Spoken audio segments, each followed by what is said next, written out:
구약성경 1266페이지 호세아서 11장 12절부터 12장 14절 제가 봉독하고 마지막 절 합독하겠습니다. 에브라임은 거짓으로, 이스라엘 족속은 속임수로 나를 애워쌌고, 유다는 하나님 곧 신실하시고 거룩하신 자에게 대하여 정함이 없도다. 에브라임은 바람을 먹으며 동풍을 따라가며 종일토록 거짓과 포학을 더하여 아수르와 계약을 맺고 기름을 애굽에 보내도다. 여호와께서 유다와 논쟁하시고 야곱을 그 행실대로 벌하시며 그의 행위대로 그에게 보응하시리라. 야곱은 모태에서 그의 형의 발 뒤꿈치를 잡았고 또 힘으로는 하나님과 겨루되 천사와 겨루어 이기고 울며 그에게 간구하였으며 하나님은 베델에서 그를 만나셨고 거기에서 우리에게 말씀하셨나니 여호와는 만군의 하나님이시라. 여호와는 그를 기억하게 하는 이름이니라. 그런즉 너의 하나님께로 돌아와서 인애와 정의를 지키며 항상 너의 하나님을 바랄지니라. 그는 상인이라 손에 거짓 저울을 가지고 속이기를 좋아하는도다. 에브라임이 말하기를 나는 실로 부자라. 내가 재물을 얻었는데 내가 수고한 모든 것 중에서 죄라 할 만한 불의를 내게서 찾아낼 자 없으리라 하거니와 내가 애굽 땅에 있을 때부터 나는 내 하나님 여호와니라. 내가 너로 다시 장막에 거주하게 하기를 명절날에 하던 것 같게 하리라. 내가 여러 선지자에게 말하였고 이상을 많이 보였으며 선지자들을 통하여 비유를 베풀었노라. 길르앗은 불의한 것이냐? 과연 그러하다. 그들은 거짓되도다. 길갈에서는 무리가 수송아지로 제사를 드리며 그 제단은 밭이랑에 쌓인 돌무더기 같도다. 야곱이 아람의 들로 도망하였으며 이스라엘이 아내를 얻기 위하여 사람을 섬기며 아내를 얻기 위하여 양을 쳤고 여호와께서는 한 선지자로 이스라엘을 애굽에서 인도하여 내셨고 이스라엘이 한 선지자로 보호받았거늘. 함께 읽습니다. 에브라임이 경노하게 함이 극심하였으니 그의 주께서 그의 피로 그의 위에 머물러 있게 하시며 그의 수치를 그에게 돌리시리라. 아멘. 호세아서를 통해서 하나님께서는 이스라엘을 책망하시고 또 유다를 꾸짖으시며 하나님께로 돌아오라고 한결같이 말씀하고 계십니다. 오늘 호세아서 11장의 마지막 절인 12절은 에브라임은 거짓으로, 이스라엘 족속은 속임수로 나를 애워쌌고 유다는 하나님 곧 신실하시고 거룩하신 자에게 대하여 정함이 없도다라고 책망하고 계십니다. 여러분 본문을 보면은 하나님께서 이스라엘에 대해 책망하실 때 너희들이 나에게 거짓으로 행하였다. 그리고 나에게 속임수를 썼다. 그리고 너희가 상인으로 거짓 저울을 가지고 속이기를 좋아하였다. 오늘 보면 말씀마다 하나님은 그들이 진실되지 못하다고, 정직하지 못하다고 말합니다. 여러분, 우리는 누군가에게 거짓으로 대하고 또 누군가를 속이고자 할 때 어떤 마음으로 합니까? 일반적으로 사람들은 내가 이 사람에게 거짓을 행하는 것을 모를 것이라 생각하죠. 내가 이 사람을 속여도 아마 이 사람은 알지 못할 것이다. 우리는 그런 마음이 있을 때 상대방에 대해서 거짓을 말하거나 또 속임수를 사용하기도 합니다. 뻔히 말하는데 다 들통이 나고 알만한 것들, 지금 이 순간에 드러날 때 사람이 거짓은 말할 수 없죠. 다음 우리가 그런 건 있는 것 같아요. 곧 드러날 거짓인데, 곧 드러날 속임수인데도 사람들이 어리석게 그것들을 행하는 것은 볼 수가 있습니다. 여러분, 하나님에 대해서 오늘 성경에 있는 대로 에브라임이, 이스라엘이 거짓으로, 또 이스라엘 족속은 속임수로 행하였다. 누구를 속이고자 하는 것이죠? 하나님을 속이고자 하는 것이에요. 하나님 앞에서 내가 정말 이렇게 행하고 이렇게 말하고 이렇게 정말 행동하는 그 모든 것들을 하나님은 모르실 거야. 하나님 모르실 거야. 이런 마음이 우리의 죄 가운데서 출발하고 결국 하나님 앞에 그렇게 행동하게 된다는 것이죠. 무엇입니까? 하나님이 어떤 분인지 알지 못한다는 것이에요. 하나님은요, 오늘 12절 후반절에 보니까 신실하신 분이에요. 그리고 거룩하신 분이에요. 유다도 마찬가지입니다. 하나님이 한결같이 그들에게 신실하셨어요. 진실하셨어요. 성실하셨어요. 그런데 이스라엘은 하나님 앞에 거짓으로 일관했어요. 지금 그것이 이스라엘이 하나님 앞에 책망받고 있는 모습이에요. 오늘 저와 여러분도 우리 자신을 잘 돌아보아야 합니다. 우리는 하나님을 전능하신 분인 줄 알고 있습니다. 하나님은 모르는 것이 없으세요. 우리의 행하고 또 우리의 모든 것들을 우리의 마음의 깊은 생각까지라도 아시는 분입니다. 그럼에도 불구하고 놀라운 것은 그런 하나님의 자녀이고 그런 하나님을 믿는다고 하는 성도들이 하나님 앞에서 거짓을 말하고 그리고 하나님 앞에 속임수를 행하는 이 이스라엘 백성과 때로는 다를 바가 없이 행할 때가 있다라는 것입니다. 잠언 21장 2절에 보면 사람의 행위가 자기 보기에는 모두 정직하여도 여호와는 마음을 감찰하시느니라. 우리의 생각으로 또 우리가 어떤 판단하기에 정직, 하나님 이것을 요구하시는 것이 아니에요. 우리가 생각할 때 정직하다, 여러분 우리는 상대적인 개념을 가지고 이야기할 때가 많아요. 내가 내 곁에 있는 누구보다는 정직하지, 내가 누구보다는 성실하지. 여러분 그렇게 생각하면 사람들은 만족합니다. 이 마음속에 어떤 함정이 있는 줄 아세요? 자기가 정직하지 못한 부분을 합리화해요. 옆에 있는 그 누군가를 보면서 내가 저 사람보다는 낫잖아. 그러면서 내 마음속에 그 하나님 앞에 돌이켜야 될 부분들에 대해서 스스로가 면죄부를 주고 합리화를 시킨다고 말이에요. 근데 그 비교하는 사람이 어떤 사람일까요? 우리가 생각할 때 우리보다 더 정직하고 더 정말 하나님 앞에 거룩하고 무엇인가 우리가 본받을 만한 사람들하고 비교를 하면 괜찮아요. 그런데 꼭 어떤 사람들과 비교를 합니까?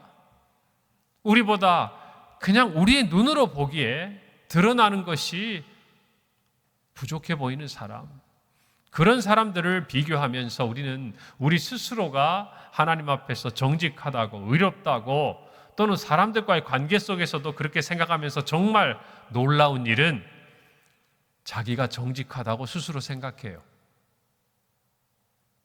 이것이 우리가 가지고 있는 함정이에요. 믿음도 마찬가지예요. 다른 사람과 비교를 하면서 그래도 저 사람을 보면서 위안을 받아요. 그 위안에서 끝나는 게 아니에요. 정말 착각하는 것은 마치 자기가 하나님 앞에서 믿음이 있는 것처럼 정직한 것처럼 믿고 행동한다는 것이, 이것이 저와 여러분이 오늘날 살아가면서 하나님 앞에서 신앙생활 하는 가운데 빠지기 쉬운 함정이라는 것입니다. 여러분 조금 전에 잠언의 말씀처럼 하나님은 마음을 감찰하시는 분이에요. 정직이라는 말은 우리가 판단하는 것이 아니에요. 누가요? 하나님이 우리에게 판단하시는 영역이에요. 여러분 그러면 정직함이 늘 우리에게 두려움이 있습니까? 하나님 앞에서 늘 정직해야 한다는 것이 하나의 짐이 되고 우리의 신앙생활에 있어서 무언가 무거운 그러한 것입니까? 아니에요.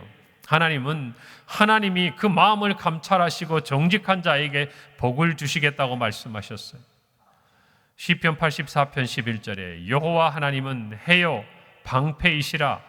여호와께서 은혜와 영화를 주시며 정직하게 행하는 자에게 좋은 것을 아끼지 아니하실 것임이니라 그랬어요. 여러분 하나님 앞에서 좋은 것을 얻기를 원한다면 하나님 앞에 정직하셔야 합니다. 정직하셔야 돼요. 그래서 예수님이 늘 말씀하시잖아요. 정말 하나님이 온전하심과 같이 너희도 온전하라. 우리의 기준은 하나님을 바라보고 따라가는 거예요. 예수 그리스도의 장성한 분량이 충만한 데까지 이르도록 우리가 자라가야 하는 것이, 하나님은 분명히 말씀하셨어요. 내가 거룩하니 너희도 거룩하라. 누구보다 거룩하라고 말씀하신 게 아니에요. 하나님의 거룩하심을 따라오라는 것이었어요. 그것이 하나님의 백성들의 모습이에요. 그리고 그런 자를 찾으시고 눈여겨보시는 거예요. 여러분 성경에 보면 다윗에 대해서 이야기합니다. 그는 밧세바와 함께 행했던 그 하나님 앞에서의 죄악 외에는 다윗이 하나님 앞에 정직히 행하였더라. 그의 인생의 한 가지 하나님 앞에 정직하지 못했던 그 사실을 이야기하면서 그 나머지에 대해서 정직했다라고 말씀해요. 그의 아들 솔로몬에게도 하나님이 성전을 정말 짓기 전에 그가 기브온 산당에서 하나님 앞에 나와 일천 번제를 드리고 하나님의 마음이 기쁘셨을 때 내 아버지 다윗과 같이 내 앞에서 정직히 행하면, 다윗에 있어서 하나님의 그 마음을 감찰하신 결단, 그 결과는 정직함이었다라는 것이, 오늘 저와 여러분도 마찬가지. 헛된 수고를 해서는 안 돼요. 하나님 앞에서 우리 스스로도 정말 알아야 하지만 어쩌면 우리 스스로가 착각하고 있는 그와 같은 신앙의 모습은 없는지, 정말 내가 하나님 앞에서 정직히 행하고 있는 것인지 우리 자신이 늘 우리 하나님 앞에서 돌아봐야 할 것입니다. 여러분, 그래서 하나님은요, 다윗에게 좋은 것을 아끼지 않으신 거예요. 가장 좋은 것을 주신 거예요. 그에게 다윗 언약을 통해서, 그를 통해서 장차 예수 그리스도께서 이 땅에 오실 그 놀라운 은혜를 허락하신 거예요. 오늘 저와 여러분도 마찬가지예요. 하나님 앞에 정직해야 합니다. 정직해야 합니다. 오늘 하나님이 곳곳에서 말씀하시는 것, 내가 나를 거짓되이 행했다, 내게 거짓되이 행했다고 말이에요. 생각해 보세요. 뻔히 다 보이는데, 여러분, 우리가 자녀를 키우고 사람들과 만날 때 그들이 행하는 말과 행실이요, 거짓이라는 것이 다 눈에 보일 때가 있습니다. 여러분, 그럴 때 어떤 생각이 드세요? 내가 이미 다른 사람에게 그 일에 대해서 다 들었어요. 그 사람이 뭐 나에 대해서 험담을 하든지 다른 어떤 일에 대해서 어떻게 이야기한 줄 다 알았어요. 그런데 내 앞에 와서 모른 척하고 그런 이야기를 하고 있다고 한번 생각을 해보세요. 그 사람이, 그 말이 그 순간 우리에게 어떻게 들리겠습니까? 모든 것을 아시는 하나님께서 우리가 하나님 앞에 행하는 모든 말과 그 행동을 보면서, 여러분, 성경은 가증스럽게 여기신다고 했어요. 가증스럽게. 여러분, 저와 여러분이 하나님 앞에 정직히 행하는 은혜가 있기를 간절히 바랍니다. 다른 것이 아니에요. 우리가 하나님께 돌이켜야 될 것은 정직을 회복하는 거예요. 여러분, 다윗이 범죄를 했죠. 그리고 그가 눈물로 기록한 시편 51편에서 그는 이렇게 말합니다. 하나님이여, 내 속에 정한 마음을 창조하시고 내 안에 정직한 영을 새롭게 하소서. 여러분, 이것이 사는 길이에요. 이것이 사는 길이에요. 내 안에 정한 마음을 창조해달라, 그 말은 하나님 잘못했습니다, 그 말이에요. 내 마음이 죄로 말미암아 더러워졌던 것을 하나님 앞에 고백하는 거예요. 그리고 내 안에 정직한 영을 새롭게 하소서. 죄를 거두어 가야, 죄가 거두어져야 하나님 앞에 정직히 설 수 있다, 그 말입니다. 이게 무슨 말이냐면요, 거짓은 또 다른 거짓을 낳아요. 그러지 않습니까? 우리가 하나님 앞에 한 번 거짓된 모습으로 시작하면 그 다음에 우리의 모든 말과 행동도 그 거짓을 통하여서 또 다른 거짓을 낳게 될 수밖에 없다는 거예요. 그래서 우리가 하나님 앞에 무엇인가 회복해야 되고 무엇인가 잘못한 것 같고 무엇인가 죄 가운데 있는 것 같을 때 첫 번째 회복해야 될 건 뭐냐? 정직이라는 것이에요. 그 정직한 마음이 회복돼야 새롭게 시작될 수 있는 거예요. 그래서 우리가 외국 속담에도 있고 우리 자녀들에게도 가르치잖아요. 정직이 최상의 방책이다. 잘못할 수 있어요.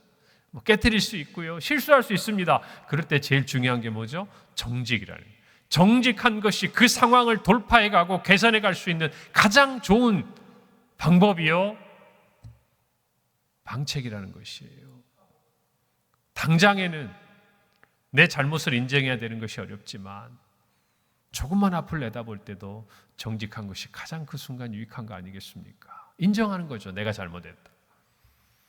하나님 앞에서도 마찬가지예요. 여러분, 한 번 실수해야지 두 번, 세 번 실수하는 것 어리석은 일입니다. 여러분, 사람들이 그런 얘기해요. 다투고 갈등이 있습니다. 그렇죠?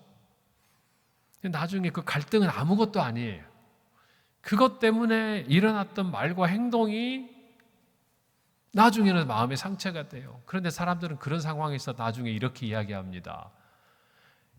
이거는 아무것도 아니에요. 이거는 내가 다 넘어갈 수 있어요. 그런데 그 이후의 과정에서 일어나는 일 때문에 나는 도저히 이것을 이해하기 어려워요 라고 때로 사람들은 말하기도 해요. 여러분, 그래도 우리가 가만히 생각해 보면요, 그 말도 정직한 말은 아닌 거예요. 왜요? 처음에 그 사건을 내가 용납하고 이해하고 받아줄 수 있는, 또 용서할 수 있는 어떤 부분이었다면요, 이 이후의 일은 없는 거예요. 그게 안 됐으니까 일이 생긴 거예요. 그렇게 해놓고 나중에는 나는 원래 이렇게 다 하려고 했는데 아니라는 것이죠. 우리 모두가 마찬가지예요. 하나님 앞에서도 처음 잘못했다고 하는 게 나아요. 나중에 그것들을 뭔가 수습하다 보면 또 다른 어려움들이 생기기 마련이기도 해요. 여러분이 모두 하나님 앞에 다른 거 모르겠어요. 우리가 뭐 아브라함처럼, 무슨 다윗처럼, 또 바울처럼 하나님이 은혜를 주시면 우리도 그런 삶을 살아갈 수 있다고 저는 믿습니다. 그러나 뭔가 크고 위대한 어떤 것을 행하기 전에 모든 것은 자세와 태도에서 시작하는 거예요. 하나님 앞에서 정직한 저와 여러분이 되기를 바랍니다. 이거 굉장히 중요한 거예요. 정말 중요한 거예요. 평생 신앙생활 하면서 잘못해요. 우리가 어떻게 잘못하지 않을 수 있습니까? 하나님 앞에 크고 작은 죄를 때로 범하고 넘어지기도 합니다. 그런데 정말 중요한 것은 그 순간 하나님 앞에 정직할 수 있느냐 하는 거예요. 결국 이스라엘 백성의 모든 문제는 여기에서 출발한 거예요. 정직하지 않으니까 하나님을 섬긴다고 하면서도 애굽을 찾아가고 아수르를 의지하고 하나님이 돌아오라고 수많은 선지자를 보내도 그때는 무엇인가 듣는 것 같아도 뒤로는 우상을 섬기고 똑같이 과거의 잘못으로 되돌아가고, 결국 하나님께서 2절 말씀처럼 여호와께서 유다와 논쟁하시고 야곱을 그 행위대로 벌하시며 그의 행위대로 그에게 보응하시는 심판의 날을 맞이할 수밖에 없다라는 것을 저와 여러분이 알아야 하지 않습니까? 여러분, 갈라디아서 6장 7절에 스스로 속이지 말라. 하나님은 업신여김을 받지 아니하시나니 사람이 무엇으로 심든지 그대로 거두리라 그랬어요. 하나님 앞에서 다 드러나게 돼 있어요. 무엇을 심든지 다 드러나게 돼 있어요. 하나님을 두렵고 떨리는 마음으로 우리가 정직행하기를 바랍니다. 정직행할 때요, 그 속이는 자였던 야곱의 이름이 속이는 자 아닙니까? 그럼 그가 야복 강가에서 죽을 위기에 있을 때, 또 베델에서 정말 집을 떠나서 아무것도 없이 그 정처 없이 돌을 베개 삼아 누워 있을 때, 그리고 정말 그의 가족이 위기에 처하게 됐을 때 베델로 다시 올라가서 하나님의 은혜를 받을 때, 여러분, 하나님은요 야곱을 찾아오신 분이에요. 찾아오신 분이다 그 말입니다. 그 속이는 자였던 야곱을, 무슨 말씀입니까? 너희가 나를 속여도 나는 너희를 버리지 않겠다는 하나님의 뜻 아니겠어요? 이 하나님을 우리가 안다면, 이 하나님의 사랑을 깨닫는다면 적어도 하나님의 진실하신 사랑에 거짓으로 대하는 일은 없어야 할 거예요. 없어야 해요. 오늘 하루 하나님의 그 사랑을 깨닫고 하나님을 우리도 사랑하고 정직함으로 하나님께 돌아오고 힘써 여호와를 알며 항상 하나님을 바라는 저와 여러분이 되기를 바랍니다. 기도하겠습니다. 하나님, 은혜를 감사합니다. 하나님 앞에 정직하게 행하기를 원합니다. 하나님의 그 사랑과 그 신실하심, 그 거룩하심을 생각하며 하나님 앞에 정직히 행하여 좋은 것을 아끼지 아니하시는 하나님의 사랑을 깨닫게 하여 주시옵소서. 예수님의 이름으로 기도합니다. 아멘.